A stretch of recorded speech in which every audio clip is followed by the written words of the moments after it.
Okay, so we're in Chapter 4, which is higher order differential equations, section 4.2, reduction of order. Now this is a fairly short section, so we should finish this today and move on to 4.3. Okay, we'll really get into the bulk of the chapter in 4.3. Now just a little bit of a quick review here.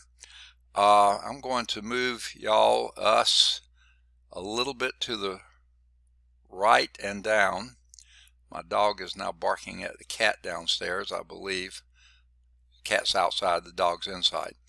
Just a quick, let's see, I think I'll move us to the top. Okay. Here's what we did right at the end last time. Suppose that you have a function y1, okay? And it's a non-trivial solution for a homogeneous differential equation, okay? Now, you know there's a second one because it's a second order or something. There's got to be at least another one, okay? And we seek a second solution y2 so that the set of y1 and y2 are linearly independent. They need to be that. And if that's the case, the ratio of y2 to y1 has to be a non-constant on that interval I. In other words, it cannot be a constant. Otherwise, it's just a multiple of the other.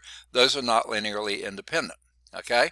So if there is some other function, u of x, that is a function of x, not just a constant, then you can rewrite this to say y2 is equal to u times y1. We know y1, we're looking for y2.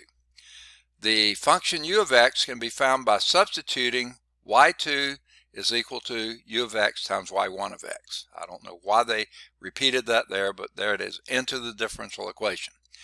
That method is called a reduction in order because you first solve a first order differential equation to find u, and then you have your second function. So let's do example 1. All right. I think what I'll do is just go straight to the whiteboard. All right. Any questions so far? Okay. Locating my pen. And here we have, again, everything's in the way. So hold on a minute and let me get this stuff moved around some. Okay. And in doing that, let's see how it looks if we move this as far to the left as we can and as far up as we can, and then I'll move us as far right as I can. Okay, there we go. So here is example 1. They're going to give us a first solution. y1 is equal to e to the x. Okay. And they tell us that's a solution to this differential equation. Y double prime minus y is equal to 0. Second order differential equation. We have one known solution, and we know it's a second order, so it's got to have a second solution. Okay? Independent solution. And this is on the interval negative infinity to infinity. Okay. Now there's no guarantee per se that the second solution will be on that same interval.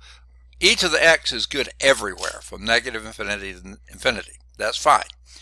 But it says use reduction in order to find that second solution. Okay. Now just reminding ourselves how we go from here. Okay. I'm going to get the book out of my lap here. so I can write a little more freely. Okay. Well, I don't know, it may not be a bad idea to hold the ML out because the glare is so bad otherwise. Okay, now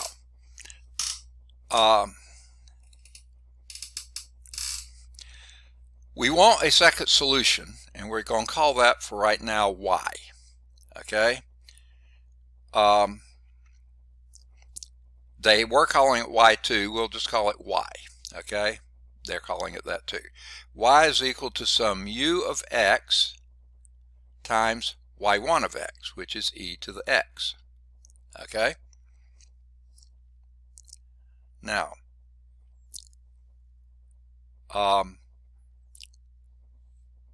then if that's true, and this is a solution to that, what we need to do is take a first derivative of that.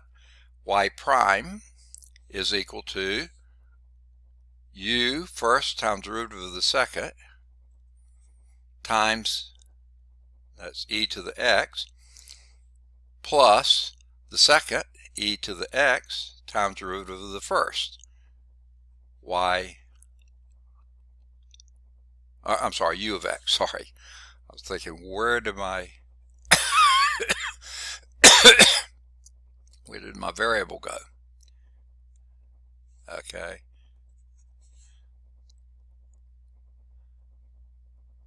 All right, there we go. U prime of x. Okay. Now, y double prime is equal to u of x times e to the x, first time derivative of the second, plus the second time derivative of the first,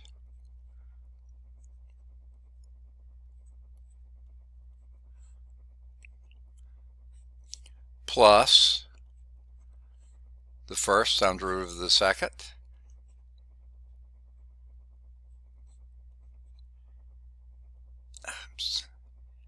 u double prime of x plus the second time derivative of the first, u prime of x e to the x. All right, now if you combine these terms, okay, let's start with the u double prime and just do e to the x u double prime of x. Okay, and then the ones with u prime, you've got 2 e to the x u prime of x. Okay, and then you've got finally ux e to the x.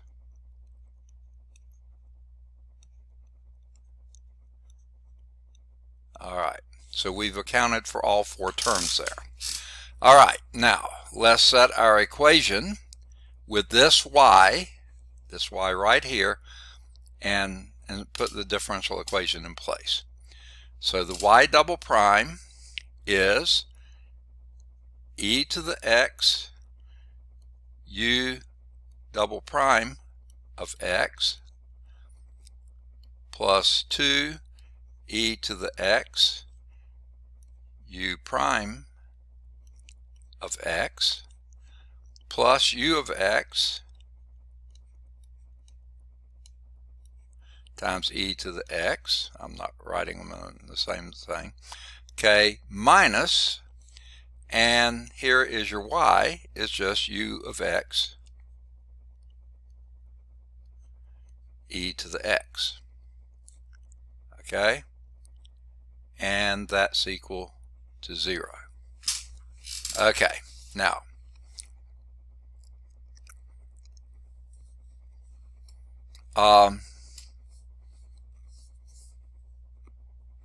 you can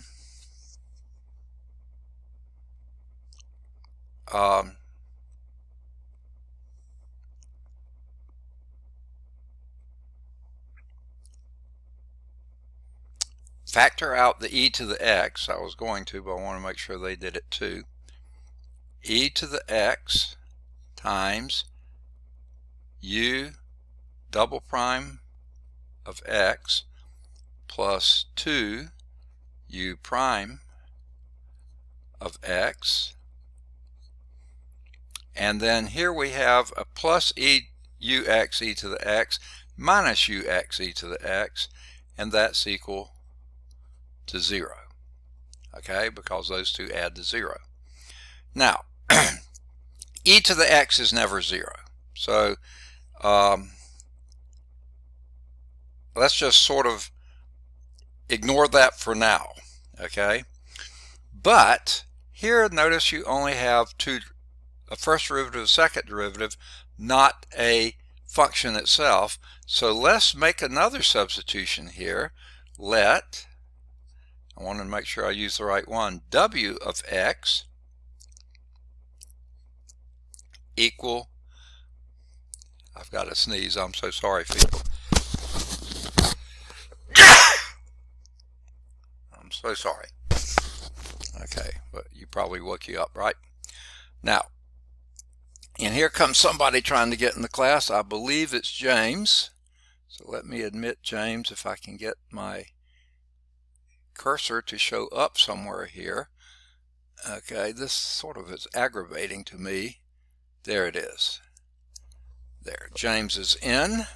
So we got the top three, just missing, yuck, there went my Wacom pad. Okay, that's not good. Okay, now, sorry about the sneezing, folks. James, we're in chapter 4, higher order differential equations, section 4.2, reduction in order. We're on page 132 doing example 1. Okay, now I don't have time to go back and go through all the steps that we've done, but we got down to here, and you notice that you only have a u prime and a u because you double prime. The u's went away up here, so you can reduce the order and come up with a new function w, which is u prime. Okay, now then w prime would be u double prime of x. And what you wind up with here then is w prime of x, that's your u double prime, plus 2 w of x, which was your u prime of x, and that's equal to 0. Okay, you have just gone from a second order differential equation to a first order differential equation. Okay, now this is something that you can do by separation of variables. Okay, so this can be, if I can get my pen to move here, goodness gracious, this is such a pain in the neck. Okay, all right, here we go. This is dw dx, that's your w prime, plus 2w is equal to 0. Okay, write that in differential form. Well, write that in separation of variable type thing. dw dx is equal to minus 2w, and now separate the variables, and that would be a dw over w is equal to minus 2 dx. Okay, this will be log of w is equal to minus 2x. Okay, now you can have a plus c there if you choose. If you exponentiate both sides, let me not get ahead of myself here.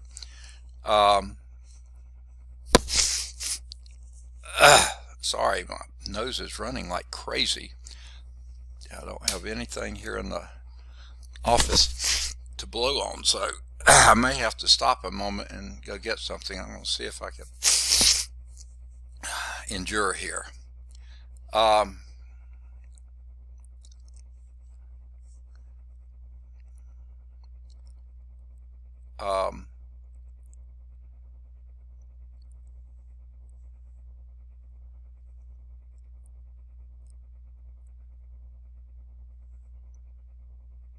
Now, for some reason, they didn't use separation of variables. I do not know why. It seems like that would have made a lot of sense. I'll go on and do this the way I'm heading, and we will take, I may not have, well, can't write on the book, can I? Okay. If we exponentiate both sides here, if I could get my pen to show up there it is, okay, then this would be e to the log w is equal to e to the minus 2x. This gives you w is equal to minus, or e to the minus 2x. Okay, now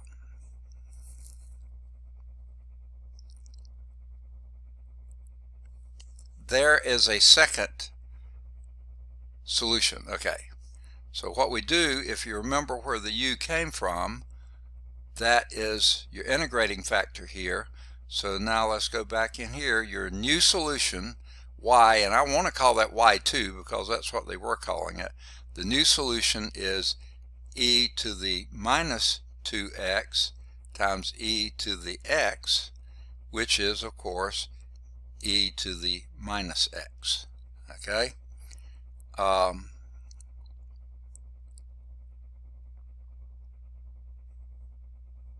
Okay. Well, actually, I left off my constant here. I was running out of room, so I didn't write it in.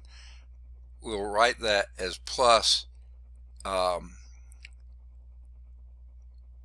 c. I like to put log c, and I don't have much room to write it here.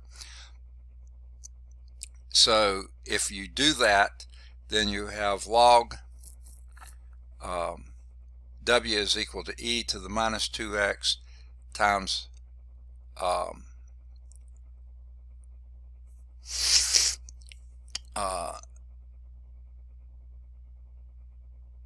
well, just leave it a c, okay, times e to the cx, and that e to the cx, you can make that as a constant in front, and you have y, or w, is equal to some constant c1, we'll call it, because they haven't called it anything else, e to the minus 2x. So you do have this c1 here. That's the part I left off. Okay, now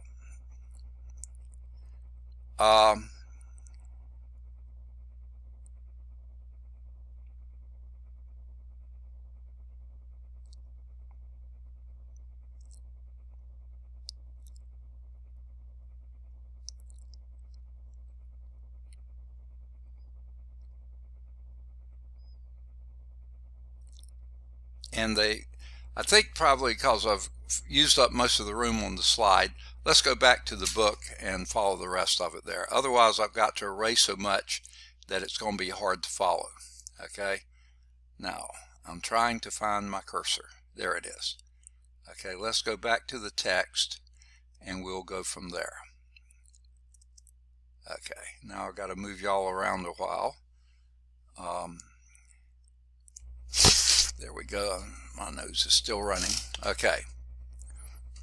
So here's what we've done so far. We knew the first solution, y1 is equal to e to the x of this differential equation. Now, we didn't verify it, but we could easily do that. Because derivative of e to the x is e to the x, and then the derivative of that is e to the x, and e to the x minus e to the x is 0. So yeah, we know that one is. Okay. Now, our solution, that the new second solution, because this is just y1, this is a second order differential equation, it's got to have another independent solution, y prime, y2, I would have called it, but they just called it y, is equal to u to the x y1 of x, and our y1 of x is just e to the x. So, doing the product rule like we did, there's your first derivative, there's your second derivative, just like we did. And when you substituted that second derivative in here and the function itself in there, you wind up losing your e to the x, this one, I'm sorry, e to the x, u e to the x, because you take this, subtract that from it, and you lose your u to the x, e to the x, u of x, e to the x, okay? And that gives you when you make the substitution, w is equal to u prime, you get a first order differential equation out of that second order differential equation, and that's just y prime plus w prime plus 2w is equal to 0. Now they go through and do a linear solution. I did a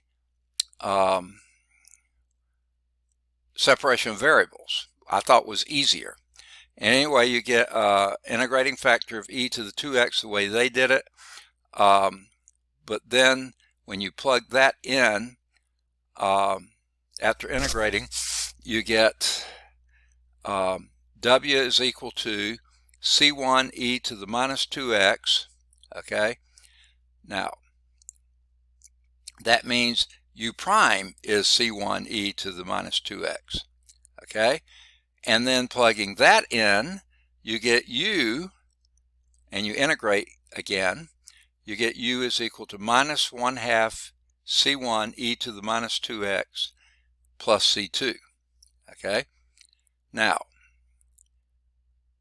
your y then is your u to the x, just like we had up here. Where is it? Right there. U to the x times e to the x. And what that gives you is minus c1 over 2, while they wrote it two different ways, I don't know, e to the minus x plus c2 times e to the x, okay? Now, figuring out where the e to the x was, oh, it's up here. Your y1 was e to the x, okay? Now, because the Wronskian of e to the x, e to the minus x is not equal to 0 for every value of x. Now, that's the part we didn't have time for. I guess we probably should do that. Let's go back and review the Wronskian. That's back to the whiteboard again, because I can't write on the books like I can on a PowerPoint. Except it's not. Okay, now I'm going to have to clear this now. I can't write any more on that slide.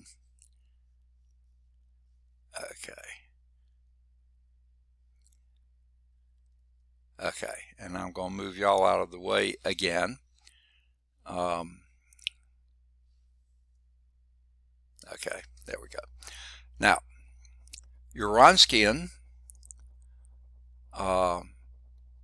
between those two functions, e to the x and e to the minus x, that would be the determinant of e to the x, e to the minus x, first derivative of e to the x, second derivative minus e to the minus, first derivative of the second part, okay? Do this and you get minus 1 basically, because e to the x times e to the minus x is 1, and that would just be a minus 1, then minus another 1, and that's equal to minus 2. And that is not equal to 0. As long as the Wronskian is not equal to 0, you have linearly independent solutions. Okay? And that's for every x out there. Okay, the solutions are linearly independent on the interval negative infinity to infinity. So your y1 of x was e to the x, y2 of x was e to the minus x. Linearly independent solutions of a linear second order differential equation, and the expression then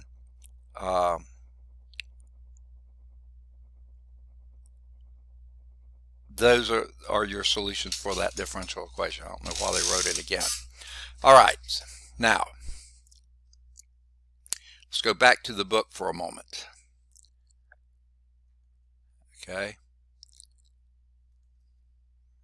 and I'm going to move y'all out of the way again. This is just a jumping game here. Okay, now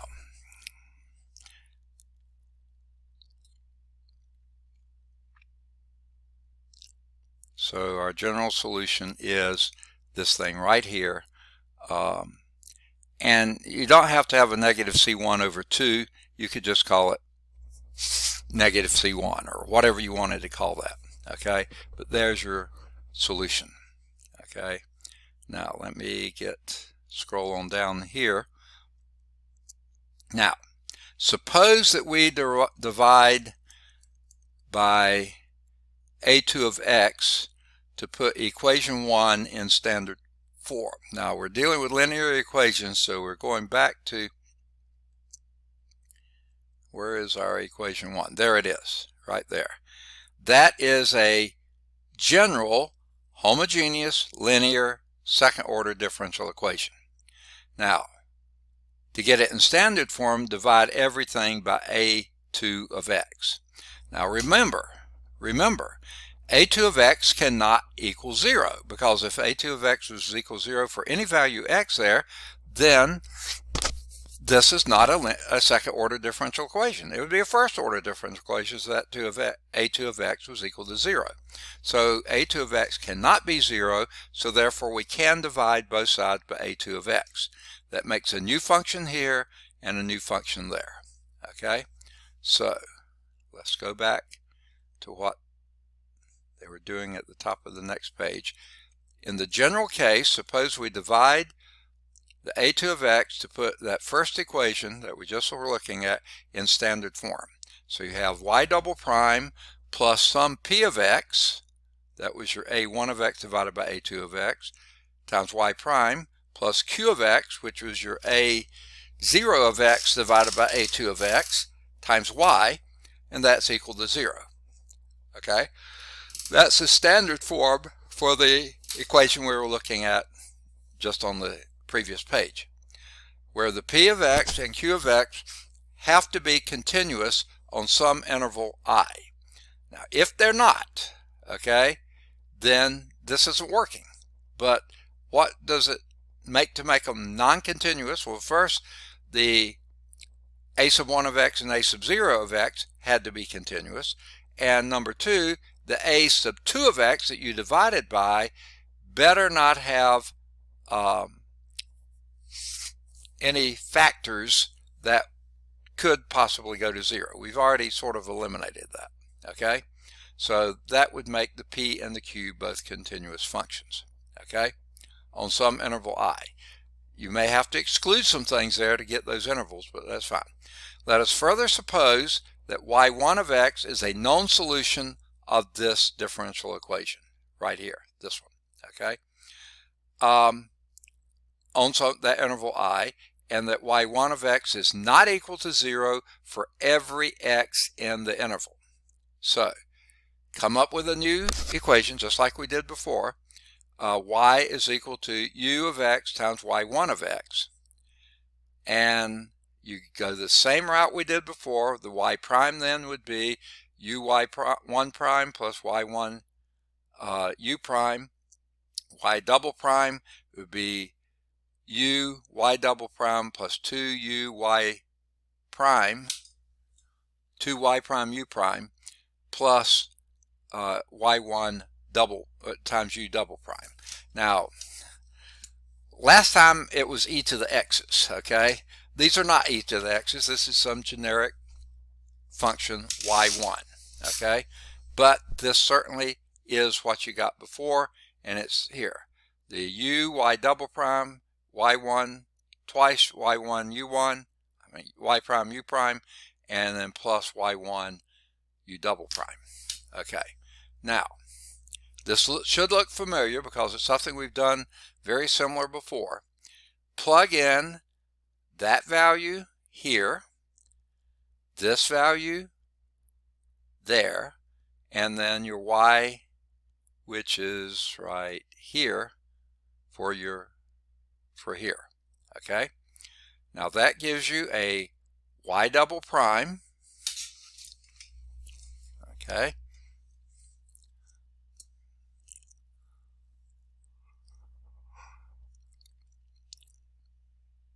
right here. I was trying to find it. Your y double prime plus py plus py prime plus qy. That's what you're evaluating here. Okay, is equal to, putting this here, you get the u y1 double prime plus 2y1 prime u prime plus y1 u double prime. That goes in right there. Okay, now u times y double prime right there. Okay, now plus 2. Okay, this is getting a little messy trying to follow here. Okay, let's start back over. Here's your y double prime right here. So that gives you a u times y1 double prime. Got it. Plus, and here you'll have a 2y1 prime u1 prime. There that is. Plus 2y1 prime u1 prime. So that one is. Okay. Plus y1 u double prime, and there it is. They just rearranged the order on you. Okay, now that, then your y prime that is here, that's p of x times y prime, will be p u y prime, y1 prime, u on the outside, p y1 prime there, plus, I'm trying to find it again, p y1 u prime. There's your p y1 u prime over here. Okay, and there, you've got that part done. And then finally your q of x y. Of course the y is right here. That would be q of x u of x, y1 of x. There's q of x, y1 of x, u of x. Okay. Now, gathering these three together that have the u's in them, that's multiplied by y1 double prime plus py1 prime plus qy1, but you know that's equal to 0. So again, you lose the term with the u in it. And the only two terms you have left are u prime here and u double prime there. Okay? Now, what does that mean? That means you can do your reduction to a second order down to a first order differential by using that same trick we did use. W is equal to u prime, because you see here your u went out. So when you do that, you get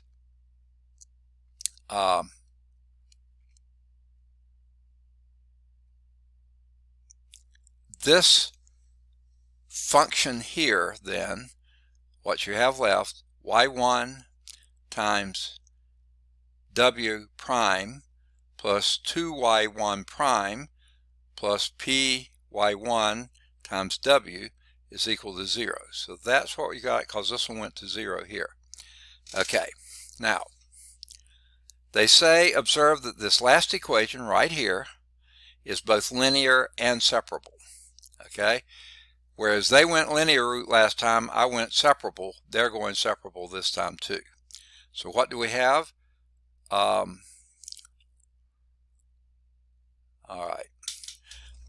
They've done a little bit of a trick here. They divided everything by y1, okay? And then left this as dw over w. Okay, they've done a couple things. They move this to the other side and then separate the variables.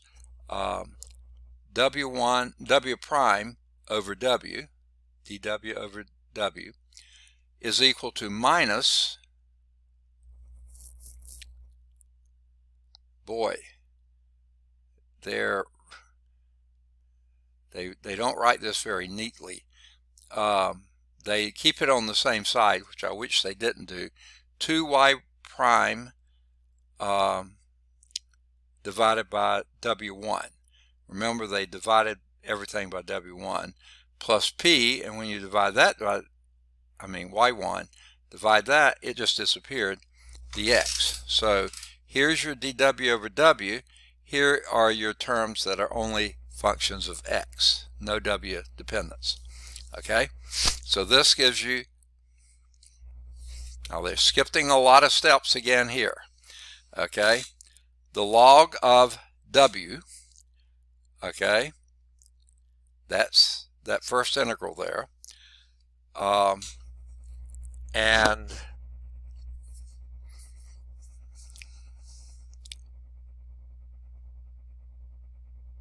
boy, they skip so many steps here. But anyway,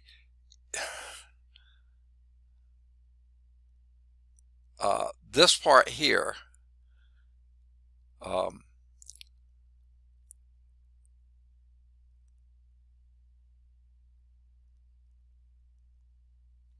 okay, they have skipped so many steps here, it's pathetic. The log of w is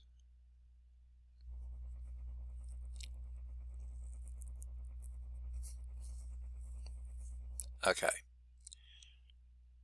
Integrate this, you get log w.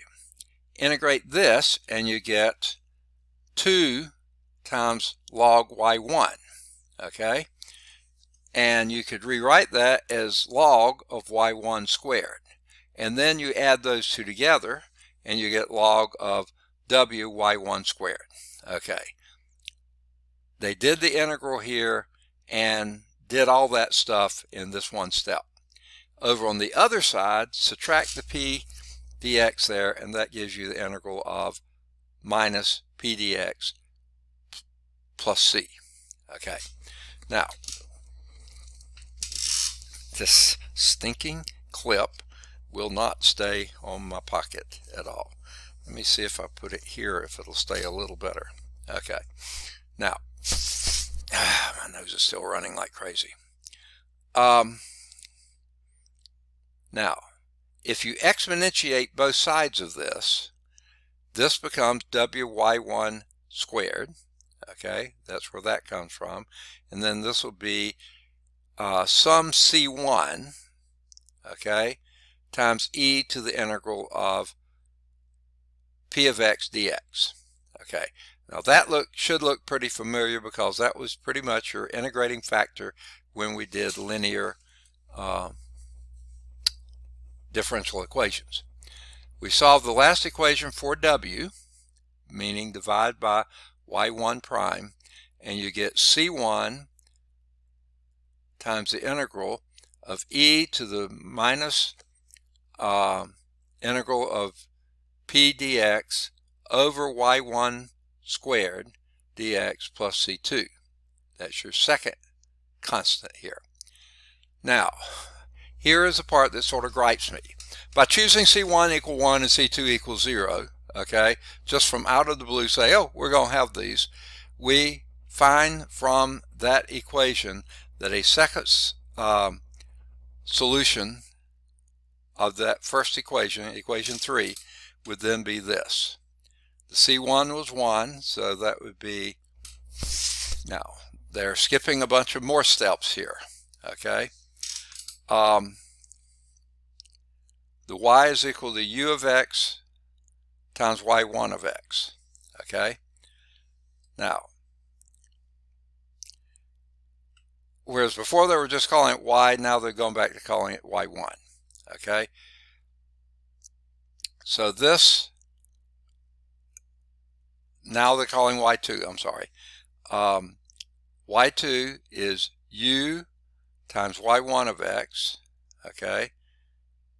This is the u part, here's the y1 part. So you just multiply those together, dx. Now,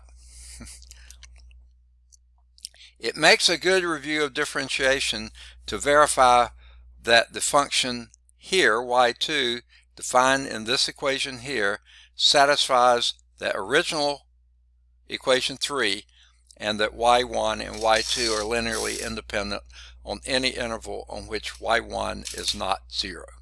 Okay, that is an awful lot of blah blah blah there, that they just jump from here to there and say you got it. Okay, now again,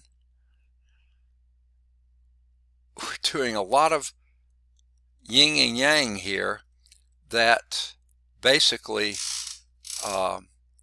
it's a pretty simple process if you just do the process. So let's do example 2 without trying not to do so much just plugging chugging. Let's just do it. Now I'm going to move y'all again over here and clear the screen. Okay, here's example 2.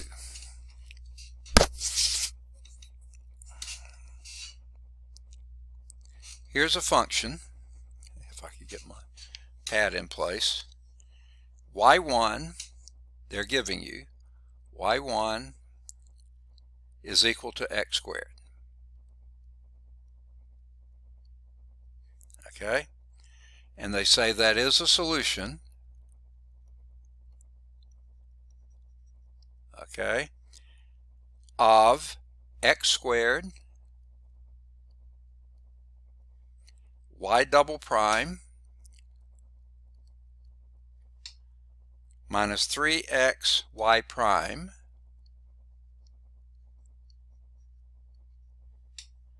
plus 4y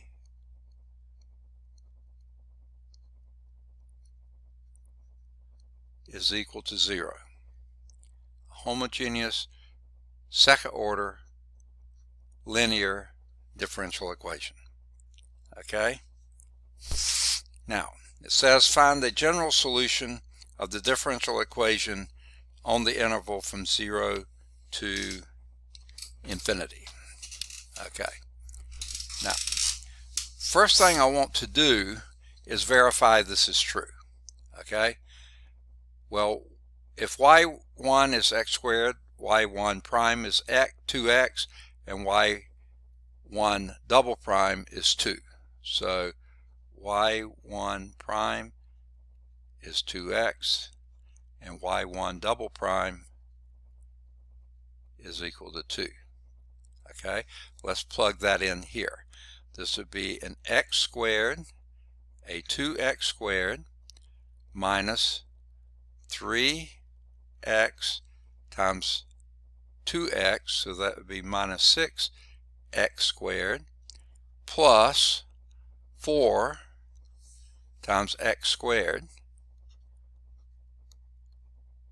And the question is that equal to 0? 2 plus 4 is 6, minus 6 is 0. Yes, that is a solution. Okay, now what it asks us to do then is find the general solution of the differential equation from x equal 0 to positive infinity. Now, why do they do that? Well, obviously here x cannot equal 0. So you got to limit yourself to either everything to the left of 0 or everything to the right of 0. They chose to go to the right of 0. So that's where we're heading. Now,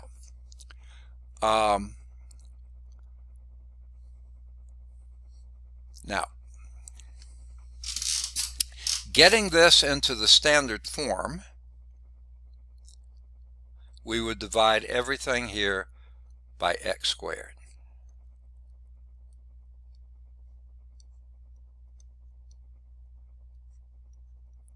Because x can't be 0, remember? Okay, so this gives us y double prime minus 3 over x y prime plus 4 over x squared y is equal to 0.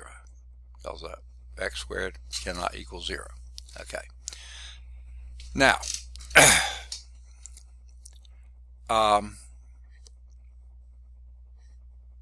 I want to make sure we were on the same page here.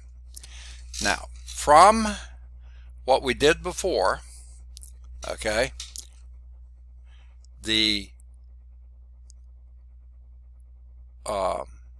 that solution we had before, I'm going to write it down again. It's a little messy, but it's doable. Okay, y2 is equal to y1 times the integral of e to the minus the integral of p of x dx, okay, divided by y1 squared. Okay. All right. And this is all times a dx. This dx goes with that integral, this dx goes with that integral. Okay. Now, so what do we have? We have that y1 is x squared. Okay. So this is going to be y2 is equal to x squared times the integral of e to the minus the integral of, and what's your p of x? The p of x here is minus 3 over x. So that's going to make that a plus 3 over x dx. Okay, that's that part. Okay, over y1 squared. Well, y1 was x squared, so you square that and you get x to the 4th. Okay. Okay. Now, what does that give us?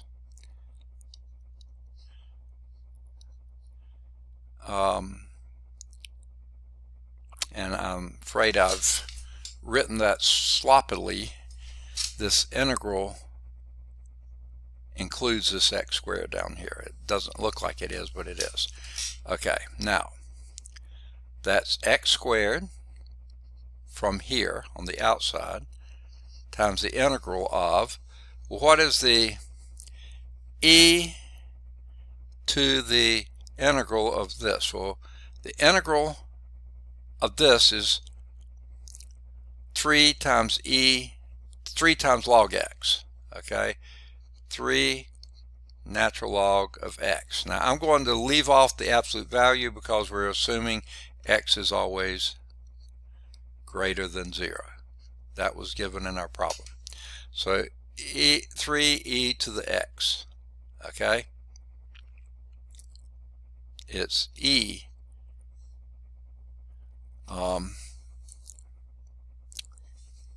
3e to the x over x to the 4th. Okay, and then this is the dx for that one. So we've already evaluated this one. Okay, now this you can rewrite as log of x cubed. Okay, and e to the log of x cubed is x cubed. So this is x squared times the integral of x cubed over x to the 4th dx, this is so aggravating, and this is equal to x squared times log x, because x cubed over x fourth is 1 over x. Integral of that is log x. And you can put your plus c out here if you want to. Okay? And that's your answer. Okay? They don't put the plus c there. I'm not completely sure why, but they don't. So they basically just leave it x squared log x. Okay? Oh, I see why.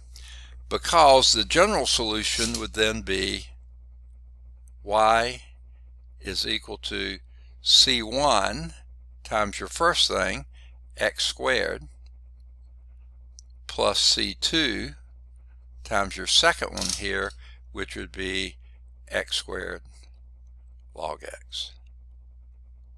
So you don't need the plus c over here. You're taking care of the c's over here. Okay. Okay. Now, that finishes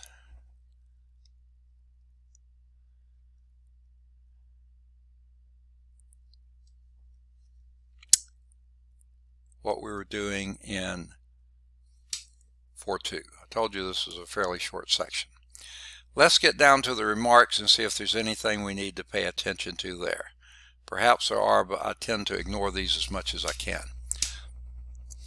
I don't see anything particularly instructive here. I mean, I'm sure it's all good. It says your instructor will tell you whether you should memorize, equation 5, or whether you should know from first principles the reduction in order. Okay, I think you'll find out once we get into it, it's a lot easier than it has seemed so far. Okay, now reduction in order can be used to find general solution for a non-homogeneous whenever a solution y1 for the associated homogeneous equation is known. Okay, and they go into that in some later exercises. And then finally they say the integral in example 5 or in equation 5 may be non-elementary, and if that's the case, you just have to leave it in integral form. So nothing too striking there. Okay, so let's scroll down, and homework exercises in 4.2 would be any of the odds 1 through 15, and then either 17 or 19, any that have answers in the book, 17 or 19, 21, and that's it. And unless you find some of the odd discussion questions in the back, which I don't think you will, if you find them, go for them. There's the computer lab assignments. You can ignore that unless you happen to have an access to some computer lab program. Okay, so let's move on to 4.3. Finally, we're going to get to solve some equations. Those first two sections, just a lot of blah, blah, blah. Okay, we're going to use that reduction of order very shortly, but for right now, let's go for it. Okay, now, what we're doing here is homogeneous linear equations with constant coefficients. Okay, before we were having the coefficients be variable coefficients. I can't get my, well, I'm on the wrong pad here. Right, here we go. We're going to start a very simple case, constant coefficient. Homogeneous linear equations, constant coefficients. Okay? Now, as a means of motivating the discussion in this section, that's always a bad way to start, let us return to first order differential equation, more specifically to homogeneous linear equations like as a y prime plus by is equal to 0, where a is not 0, b any other constant. Okay, is that something for me or just something making a noise? Okay. This type of equation can be solved either separation of variables, aid of integrating factor, but there's another solution method, yay, one that uses only algebra.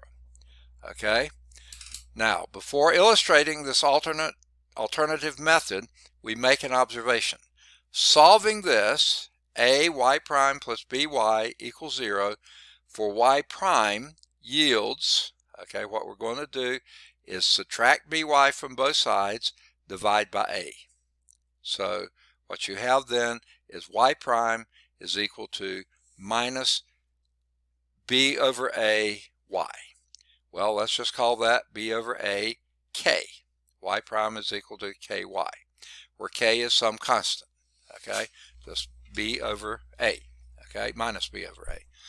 This observation reveals the nature of the unknown solution of y, the only non-trivial elementary function whose derivative is a constant multiple of itself is the exponential function e to the mx. That's the key here, okay? Whoa, here's Jemanuel. Good deal. Bit on the late side, but he's here. That gets us up to 4 out of 5, which is far better than 3 out of 5. We're only missing Jesus. I think we missed Jesus in a class yesterday as well. He was there in the first, he was there on Monday's class, first class. Yesterday's class he missed, but he was here for the Monday second class, so I don't know. Hopefully everything's fine. I thought I admitted Jemanuel, but he didn't seem to come in. So here's Jemanuel coming in now. Don't know if he's hooked up sound yet or not, but he's in. Okay. Now,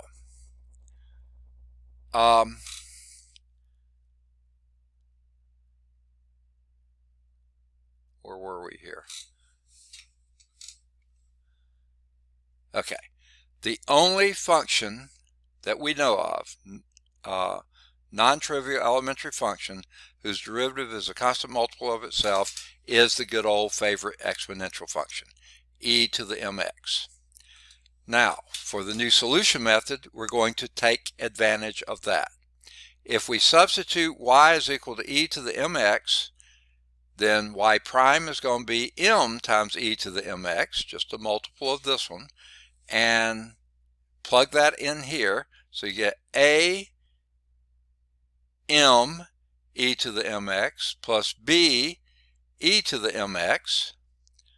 Okay, so there's a m e to the mx plus b e m to the mx.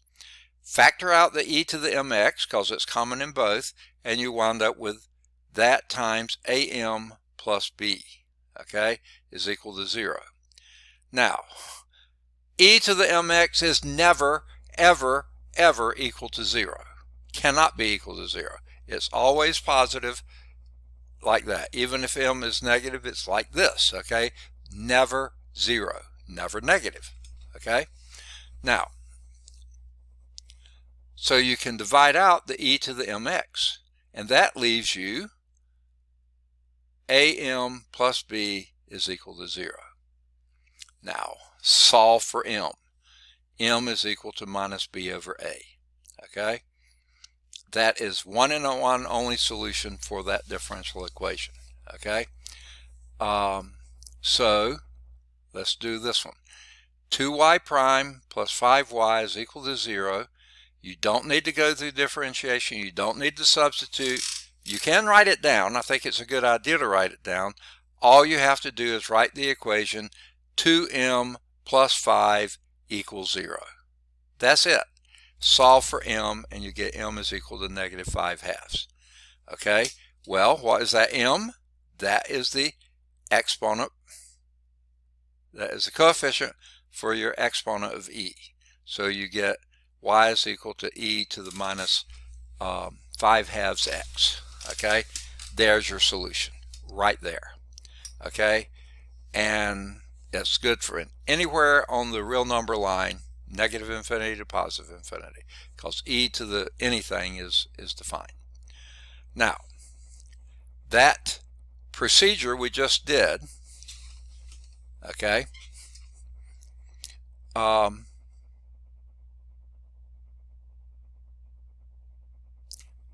will produce exponential solutions for the homogeneous, linear, higher order differential equations. Okay, now that's sort of a big statement there, but here's what we got.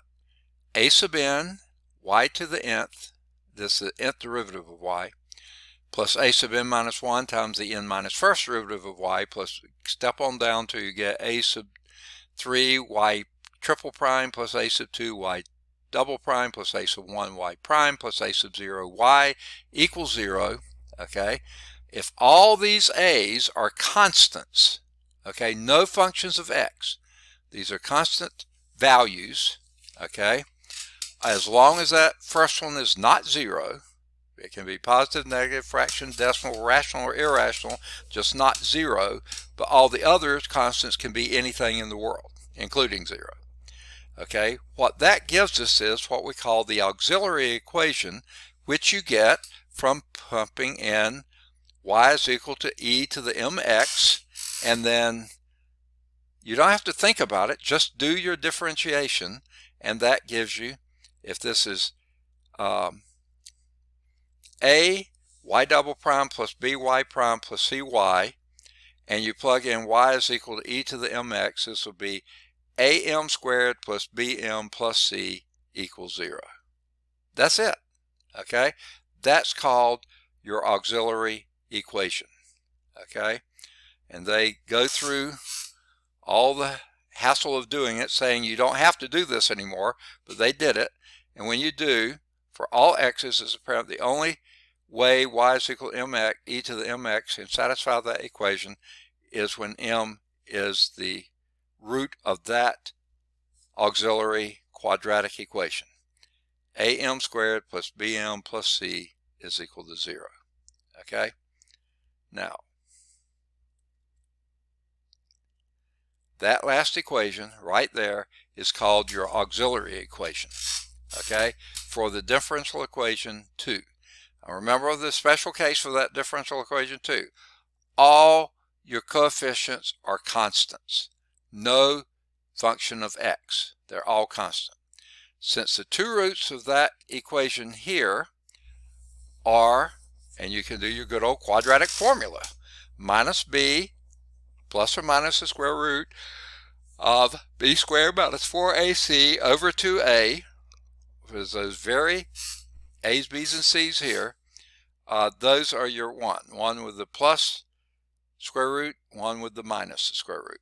Okay, there will be 3 forms of the general solution to that equation that you can deal with. Okay, now first, what if this, remember we used to call it the discriminant, that thing that's under the radical is positive. The thing that's under the radical is positive. That means your m is some number plus the square root of a positive number over some other number, and another one would be the number minus the square root of that positive number over some number. Okay, what that means, you have 2 real distinct roots. Okay, and they tend to be conjugates of each other. Okay, I want to make sure I was saying that right. Okay, now the second case, what if that b squared minus 4ac that we used to call the discriminant was not positive but 0? If that was 0, then you only have one root, minus b over 2a. Okay, well, you have one real and equal solution. Okay, now that's the case, that one right there, where you only have one solution but you know you got to have 2. That's where you do a reduction of order, what we did in 4.2. We'll come back to that.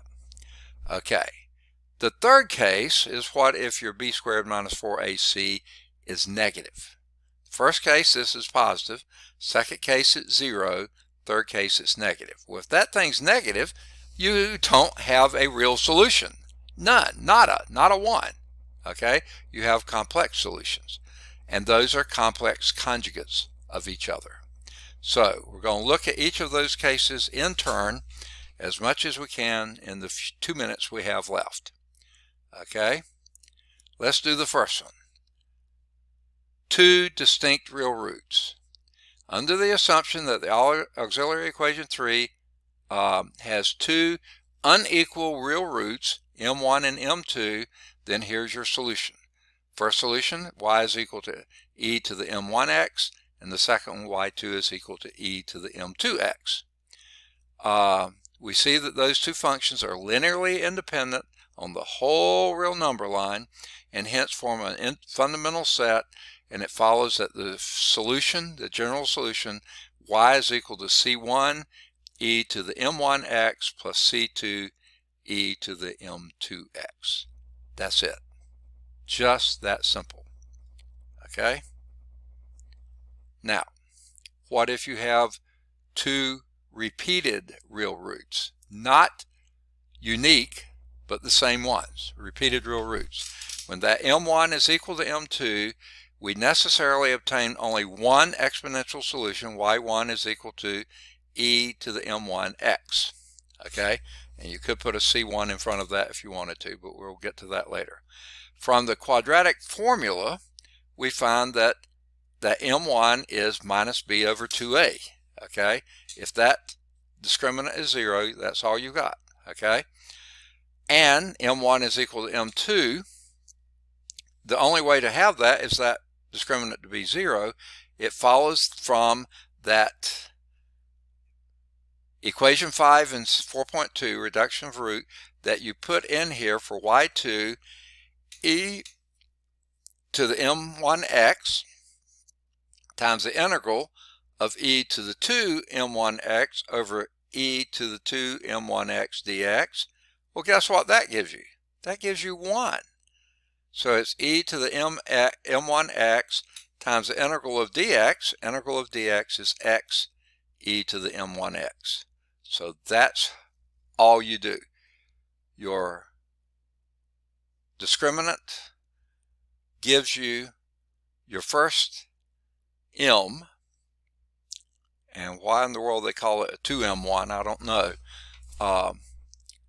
And your second one is x times e to the m1x. That's it. Okay, we will have to pick up next time with condition or case 3. Now that takes a bit more scrunching to get it to work, but we will take care of that next time, and we'll finally get around to actually solving some differential equations, linear differential equations with constant coefficients. Okay, so we'll begin next time on case 3. Any questions? Okay, I'm trying to see, I don't think we did enough examples in this section to do anything, so just focus on the previous one, 4.2. Do those homework exercises, and we will pick up from here next time. Any questions? All right. Well, if there are no questions, I'm going to stop sharing, and I'll see at least 2 of you hopefully tomorrow, and bring your other friends too, and friend too. Okay, and then actually only see Kira tomorrow, because I think we've already lost James, and hopefully we'll pick up Jesus again. So see y'all tomorrow. The other 2 of you, be safe this weekend. It looks like it could be a very pretty weekend, but remember folks, the counts are still skyrocketing. Be careful, be safe, take care of yourself. Okay? Any last thoughts, parting shots before I shut the meeting down for all of us? Okay, good deal folks. We'll see you, Kara, tomorrow. The other 2 we'll see on Monday. Bye-bye.